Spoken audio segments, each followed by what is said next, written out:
Today is Wednesday, September 22nd, 2021. Welcome to Derapy Season 3. In case you didn't know this, I'm black. So by default, people are going to say racist things to me. It's not quite as straightforward as you think. When I say that I experience racism on a weekly basis, I'm not saying I can't go 7 days without someone just hurling the N-word at me unprovoked. I'm not saying I can't go like a week without someone just randomly screaming at me that I should go back to Africa. I'm saying that I have to deal with things that white people simply don't. And trust me, I'm not bragging. It's not anything that I'm like proud of or super happy to have happen. Today, I'm here to educate. We're going to go through a handful of instances, all true stories, and we're going to discuss whether or not they are racist and why. Trust me, I'm an expert. To my brothers and sisters, let me know if any of this resonates with you or sounds familiar. To my wonderful white people, please take notes. I just want you to be better. Oh, they tore down that Zaxby's? Oh, you must be torn up, brother. This is something that I've been meaning to address for a long time. For whatever reason, the stereotype exists where black people just love chicken. And I know what you're thinking. I've said something like that before, in jest when I'm joking around, me and my friends or whatever, and maybe me and some of my black friends. Now I have to pose the question to you. Is that racist? Now, this is a tricky one because when you hear it, it does kind of sound like something that would be racist. Why are we attributing liking chicken specifically to black people? I will have to give you a pass. If you've said something like this in the past or you know somebody that has said it, here's the thing. It doesn't make you racist. It just makes you ignorant. I actually did a little bit of research today because I want us to all fully understand these things so we don't continue to make these mistakes in the future. This is from an NPR article that I found from 2013 where some guy, for whatever reason, felt like it was a good idea to talk about having Tiger Woods over, very prominent black golfer Tiger Woods, and saying, we'll have him round every night. We will serve fried chicken. What? They source Claire Schmidt. She's a professor at the University of Missouri who studies race and folklore. Schmidt says chickens had long been a part of Southern diets, but they had particular utility for slaves. They were cheap, easy to feed, and a good source of meat. Furthermore, D.W. Griffith's seminal and supremely racist 1915 silent movie about the supposedly heroic founding of the Ku Klux Klan, Birth of a Nation, which was a huge film when it debuted. One scene features a group of actors portraying shiftless black elected officials acting rowdy and crudely in a legislative hall. The message to the audience is that these are the dangers of letting blacks vote. Some of the legislators are shown drinking, others had their feet kicked up on their desk, and one of them was very ostentatiously eating fried chicken. Chicken was used as a good vehicle for racism because of the way that people eat it, with your hands. Typically things that you eat with your hands, it can look kind of messy. It was the easiest way to depict black people as animals, as savages. So now this gentleman tells me that I'm probably very torn up about the fact that Zaxby's is torn down. Two things can be true. I can very much like Zaxby's, but it's not just because I'm black. It's just because I think their food is good. Him not understanding the historical context around assuming that a black person would like chicken, I don't think he's aware of the fact that this depiction exists in Birth of a Nation, or he knows what slaves ate a lot. I think that he's just ignorant. So it sounds racist. It feels racist. The background is racist. It smells racist. But I don't think the intent is fully there. Now, should you keep saying it now that you know this? I certainly hope not. Oh, I bet you two will have beautiful mixed children. What are you going to do with that hair, though? It'll probably be wild. Is that racist? Obviously, it's not racist to tell somebody that you think their children are going to be beautiful. I think that's a fantastic compliment. I think including that they're going to be mixed babies seems a little bit, it's just uncalled for. You know that when two people that are of different skin tone, of different complexion get together, then the child is going to be a mix of those complexions. That's obvious. I feel like the more you focus on the mixed thing, the more it feels like we're like breeding animals or something. And that feels a little racist. It feels a little gross. I'm not going to go as far as to say it's racist until you start talking about like how wild the hair is. A couple instances like this happened when I was younger too. People would say things like, oh, you've got like jungle hair. That shit is racist. Don't say that. But kind of implying that we're not going to know what to do with our child's hair. It's either going to be more like hers or it's going to be more like mine. I know what to do with mine. She knows what to do with hers. And also we have access to the internet. So I feel like this whole wild hair thing, let's just stop talking about black people's hair unless you're legitimately curious. Actually, no. If you're curious about like how black people or people of color or anybody takes care of their hair, just look it up. Or just ask them, hey, how did you do your hair like that? But don't make it. Just stop it. Just stop talking about the colors and the mixtures and how wild it is. Okay. If you want to say somebody has thick hair, cool. Soft, thick, curled, whatever. But just don't make it.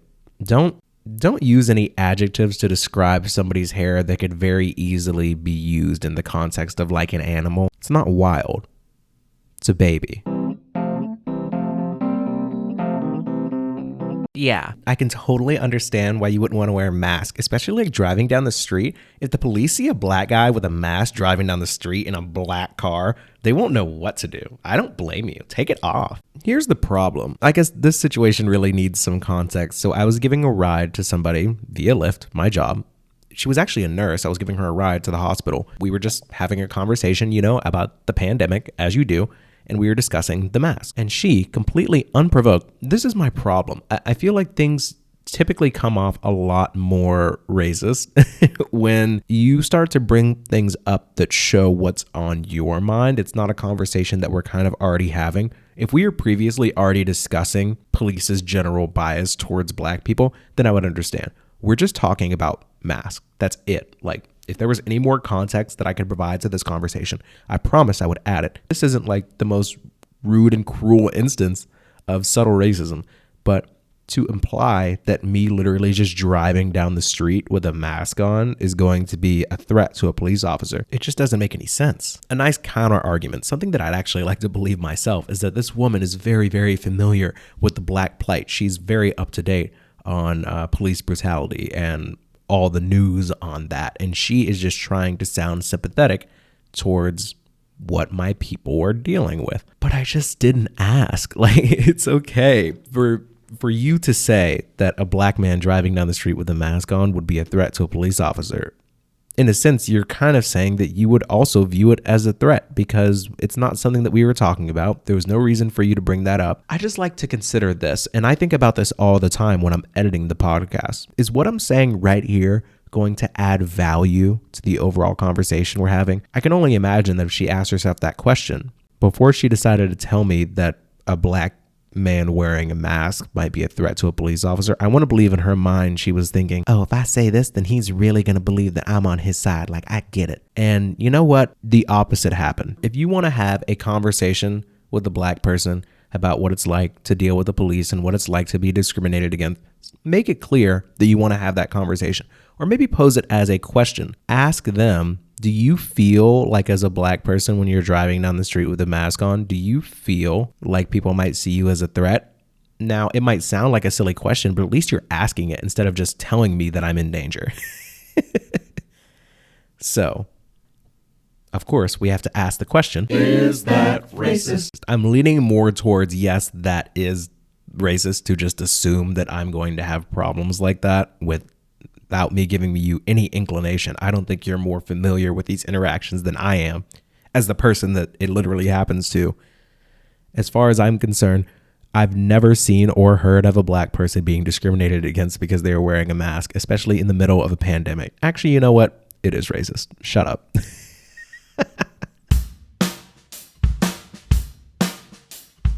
What? Black people can't swim? No, they all live in the city, away from lakes and rivers and ponds and pools and all that. Is that? Yeah, I'm going to stop you right there. That's definitely racist. See, when you say that an entire subset of people cannot do something, that is inherently textbook Merriam-Webster type racism. And the explanation did not make it any better because context. Giving this man a ride via Lyft, we're talking about the weather, unfortunately, as I have to do every day. And he's talking about how it's hot enough on this particular day to go swimming. I say, as a black person that's telling the truth and just having a conversation, I do not mention the fact that I'm black, by the way. Most normal conversations with normal people, you don't devolve into a discussion about race unless it's very clear that both people are willing to have that conversation. So when I'm telling this guy that I just learned how to swim this summer, I do not mention the fact that I have achieved this great, unbelievable accomplishment. He replies with, black people can't swim. First of all, it's extremely strange for you to tell me that when I literally, as a black person that you can see and is right next to you, just told you that I learned how to swim. Like, are you calling me a liar, or are you just being blatantly racist, or both? I feel like it's both. Here's the historical context behind the whole black people can't swim thing. It really wasn't that long ago. I mean, I'm talking like the last 40, 50, 60 years. It used to be like really cool to just be racist. Racism was like very legal and very accepted. Like when my parents were kids, like it's really, really not that long ago. So we didn't used to live in luxury. We didn't used to have a lot of disposable income for things like pools. We used to not have equal opportunities protected by, the Civil Rights Act of 1964. So yes, historically speaking, black people don't have time to teach their kids how to swim, or they don't have time to just be out laying around a pool, just floating through water. We're too busy, I don't know, trying not to get hosed down in the streets, or just trying to eat at the same restaurant as everyone else. So the implication that black people can't swim is basically saying we're not at a place in society where black people have the luxury to swim. They don't have pools in their backyards. They don't have the opportunity to just sit around, be at a pool, just wade through a pool, just be out there like that. To literally look me in my face when I'm telling you that I just learned how to swim and tell me that you don't believe me is without a doubt, indubitably racist. Oh, come on, you look like you can dance. Get on out there. So this is racist. Telling black people that they just look like they can dance. I've never in my entire life, for the love of God, message me, tag me in a post, mention me on Twitter, DM me on Instagram. I don't care. Show me an instance, a movie, a TV series, a clip from anywhere, any evidence where somebody looks at a white person and says, you look like you can dance. If you can find that for me, then I will take back everything that I am saying and am about to say. I mean, this one's going to be a little bit obvious, but I still feel like I need to say it because, again, the beautiful thing about Derapy is I want to talk about these things and I never want to talk about them again. Look, back when my people were slaves, we didn't really have much to do on our downtime besides sing and dance. So when you just unprovoked walk up to a black person and say, you look like you can dance, I don't know. It kind of feels like you expect me to put on some type of show because you think that's all we're good for. I don't really have to ask the question. Is that racist? Just don't do it to people. I don't care where you are or what's going on. Do you know what would be an appropriate thing to ask? A lot of this racist stuff could be avoided by just posing these things as a question. Instead of saying you look like you can dance, all you have to do is say, do you want to go out there and dance? Do you want to dance with me? To say you look like you can dance, get on out there like I'm a monkey in your circus. It's going to be okay, man. It's going to be all right. Let's just move on. This one's just thinking about this is actually like upsetting me. I'm fine.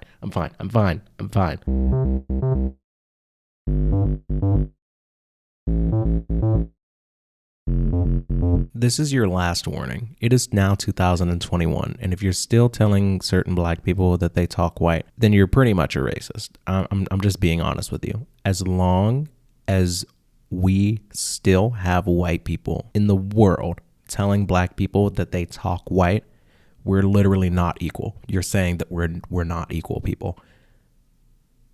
People have been telling me that I talk white for literally my entire life, and I know what they mean when they say that. I'm easy to understand. I speak well. And to say that that is a inherently white trait is textbook racism. Later on in this podcast and in the future, I'm going to reference times where people are just being blatantly racist to me. I would literally rather have someone just scream the N-word at me than tell me that I talk white. Because at least the person that's screaming the N-word, they're an open racist. Like everybody knows it and most people don't like them. The people that are telling me that I talk white are saying something that is just as racist, but they actually don't think they're doing anything wrong. Like they think they're just being funny. And it's not funny. It hasn't been funny in like a very, very long time. There's this movie, it's starring Lakeith Stanfield. It's called Sorry to Bother You.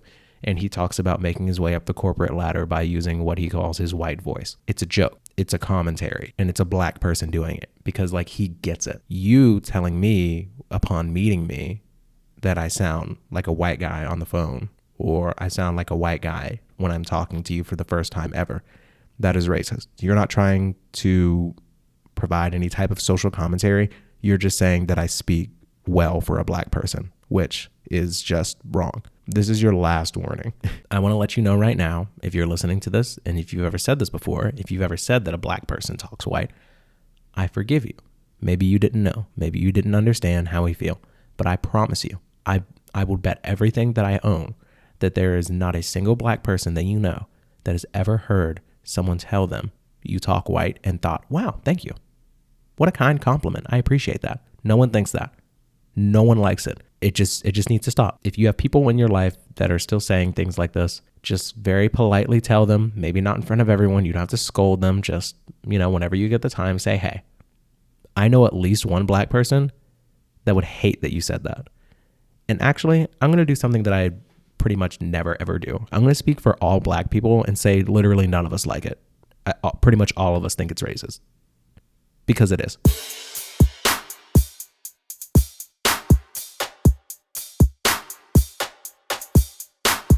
You told me that my doctor's appointment was with Mr. Robinson. It is with Mr. Robinson. It's actually with Dr. Parkins. No, it's with Mr. Robinson. You told me it was at 1:30, and you were rushing me around, and we missed it anyway. We wouldn't have missed now it you anyway. got this colored boy driving me You around. can't say that. How upset should I be that this old woman called me a colored boy? Well, she didn't call me a colored boy. She referred to me as this colored boy. Is that racist? When I said I'd literally rather somebody be blatantly racist to me than tell me that I talk white, I wasn't lying. I actually found this kind of humorous, kind of sad. She's clearly out of it. She's very old. She's going to the hospital for a reason. She's definitely over 80. I saw it in her wrinkled face. I could be really upset about this, but I feel like examples like this, even though they do illustrate that people like this still exist and there still are a certain set of people, there still are a certain category of people that view black people as colored. I don't really see any harm in this. I don't think the intention is to hurt me. This is just who she is. This is how she talked when she was growing up. Racism was probably still really cool. Is it her fault that nobody ever taught her otherwise? Is it her fault that she never changed with the times? Is it safe to assume that she's probably a racist? Yes, it is probably safe to assume that she is. But what she did, was it racist? No. I think it's important to distinguish the difference between people that are actively being racist, that are actively putting black people down, as opposed to people that are just old and dying soon and out of touch. I'll let it slide. She's probably racist, but I'll let it slide. The next example that I had was somebody that was talking to me about politics, and they said that I must have been happy when Biden won. I just feel like I don't really have to get into that because I've already done 2 sessions this season talking about what a mess Joe Biden is. To assume that black people voted for Biden it's not racist. It's just kind of ignorant. Now, if you assume that black people voted for Obama, I don't think that's racist. I think that's just right. I mean, like statistically speaking, I don't have the number off the top of my head, and the responsible thing to do would be to look it up, but you can do it. And I feel like this is common knowledge. I think 95% of black people voted for Obama in 2008 or something. So annoying that I just Googled that because I was correct. 95% of black people voted for Obama in 2008, which is astonishing, by the way. But for somebody to assume that I voted for Biden just because him and Obama used to be homies, just because you're homies at some point doesn't mean that you're always going to be homies. It might just be circumstance, convenience. I made a whole session about that. It's called We're Not Friends, but that's okay. Obama probably feels that way about Joe Biden, but let me not get too off topic. No, it's not racist to assume that somebody voted for a certain political party when it's Obama, at least. But Joe Biden, what makes you think that we're cool with him? All right, let me wrap this up. White people, this is your last warning. You know what to do now. I've given you a guide, and if you ever need help, it's okay to ask for help. One of the earliest lessons you learn in elementary school, it's okay to ask for help. If you're ever thinking about something that might be racist, just remember, maybe pose it as a question as opposed to just saying it as if it's fact. Black people swimming, Black people liking chicken, black people being able to dance, black people playing basketball, black people living in a certain house or finishing school or something about their parents or their home life or whatever. If the sentence involves a generalization of an entire race, it's probably better to confirm with somebody from that race before you just talk about it as if it's something that is common knowledge, because usually you're saying something crazy. Also, again, I forgive you. All the way up until today, when you're listening to this, you may not have known the way, but now you do. Now, I do want to make it clear. I cannot promise you that every black person is going to take time out of their day and out of their life to explain these things to you, but it's important to have the conversation. It's important to open it up for discussion as opposed to making a fool out of yourself.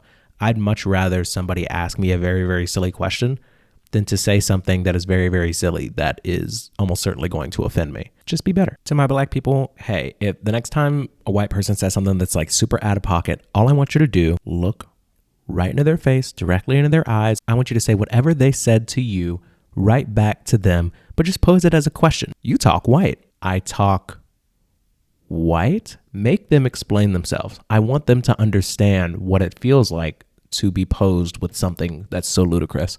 The next time a white person says something like, you look like you can dance. I'm sorry, I look like I can dance? What does that look like?